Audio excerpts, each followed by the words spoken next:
ক্যান্সারে আক্রান্ত চিত্রনাট্যকার ও পরিচালক প্রযোজক মাতিয়া বানু শুকুর চিকিৎসার জন্য সরকারি সহায়তা চেয়েছে তার পরিবার। ক্যান্সারে আক্রান্ত নৃত্য পরিচালক জাকির হোসেনও সরকারি সহায়তা চেয়েছেন। এছাড়া দীর্ঘদিন ধরে অসুস্থ নির্মাতা শাহনওয়াজ কাকলি, তার চিকিৎসার খরচ চালাতে হিমশিম খাচ্ছে তার পরিবার। শোবিজ অঙ্গনের অসুস্থ কলা কৌশলীদের পাশে দাঁড়াতে এবার এক হচ্ছেন সিনেমা ও টিভি নাটকের মানুষেরা।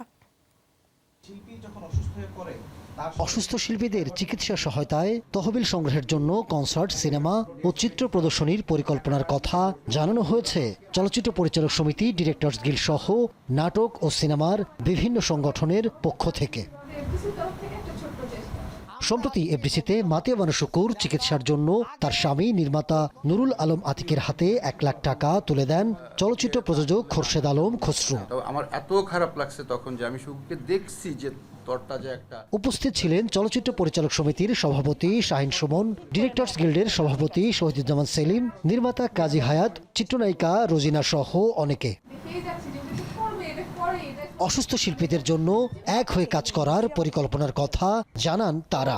প্রত্যেকের কাছ থেকেই হচ্ছে যে আমরা এই সংগঠনের মাধ্যমে হোক, ব্যক্তি মাধ্যমে হোক, আমরা সবাই একত্রিত হয়ে শুকুর জন্য একটা আমরা ফান্ড তৈরি করার সম্মিলিতভাবে আমরা যদি করি তাহলে এটার একটা হচ্ছে যে সবসময়ের জন্য একটা ভালো আমরা ফল পাবো। সবার কাছে আর চাওয়া লাগবে না। শুক্রাপার কথা বললেন, এই তারপর মনে পড়লো আর কি, চলচ্চিত্রের সমগ্র সবাই মিলে, নাটকের যারা আছেন শিল্পীরা সবাই মিলে যদি আমরা একটা সুন্দর ফান্ড তৈরি করতে পারি তাহলে আমাদের মনে হয় এই যে যারা আক্রান্ত, শুধু ক্যান্সারে না অন্য রোগেও কিন্তু অনেকে আক্রান্ত, অনেক সহযোগিতার দরকার, আমরা সহযোগিতা করতে পারি সেই ফান্ড থেকে আর কি। আরও উপস্থিত ছিলেন বিএফডিসির ব্যবস্থাপনা পরিচালক মাসুমা রহমান তানি। এই উদ্যোগের প্রশংসা করে সহযোগিতার আশ্বাস দেন তিনি।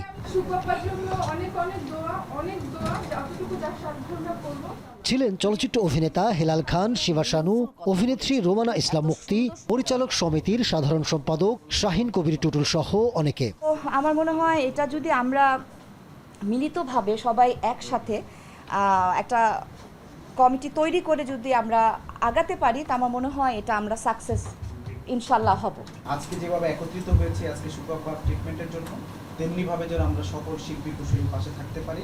সবসময় করে আমরা জানি, তারপর আজকে ধন্যবাদ করি এবং আমরাও চেষ্টা করব যেখান থেকে যেভাবে পারি এই বিষয়টাকে নিয়ে আলোচনা করতে এবং যতদূর সম্ভব সহযোগিতা করতে।